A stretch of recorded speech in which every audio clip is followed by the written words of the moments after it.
তৃণমূল নেত্রী মমতা বন্দ্যোপাধ্যায়ের খাস তালুকে আজ সভা করবেন বিজেপির সর্বভারতীয় সভাপতি অমিত শাহ। বুথ চলো কর্মসূচির আওতায় আজ বিজেপি সভাপতির গন্তব্য চেতলার লক গেট বস্তি। ভিভিআইপি অতিথির জন্য তৈরি বস্তির বাসিন্দারা দাবি দেওয়া অভিযোগের ফিরিস্তি নিয়ে অমিত শাহর অপেক্ষায় তারা। বস্তির ৫টি পরিবার বাছাই করা হয়েছে, তাদের বাড়ি বাড়ি গিয়ে কথা বলবেন অমিত শাহ।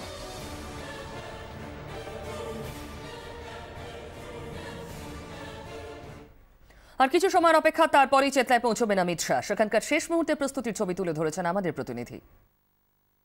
আজ বিজেপি সভাপতি বেছে নিয়েছেন চেতলার এই একেবারে সরু গলি, আর সেখানে আমরা দেখতে পাচ্ছি একেবারে প্রস্তুতি তুঙ্গে।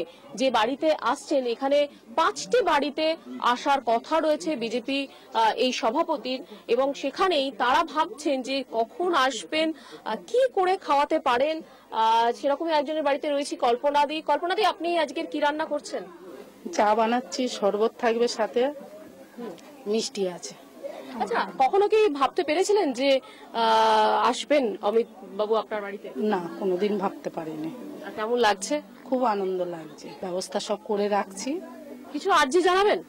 না, কিছু আর্জি নেই আমাদের, শুধু এই আমাদের বাথরুম নেই, একটা অ্যাম্বুলেন্সের দরকার, এই নর্দমাটা ঠিক হয়ে যাতে, এই আর্জি আমাদের। আর আপনি যে খুব সুন্দর করে আলপনা দিয়েছেন, সেটা কি নিজের হাতেই করেছেন? হ্যাঁ, নিজের হাতে করেছি। আমরা দেশের মেয়ে, আমরা এইভাবেই আলপনা দিই সব। বাঙালি ঘরের টোন একেবারে বলা যায়, বাঙালি স্বাদ তাকে দিতে চা তো যেমন নিজের হাতে বানাচ্ছেন, সেই সঙ্গে ঘর ভর্তি আলপনা। দূরে যতটা আমরা দেখতে পাচ্ছি সেখানেও আলপনা রয়েছে। সেই আলপনা নিজে হাতে করেছেন শুধুমাত্র অমিত শাহকে সংবর্ধনা জানাবেন বলে।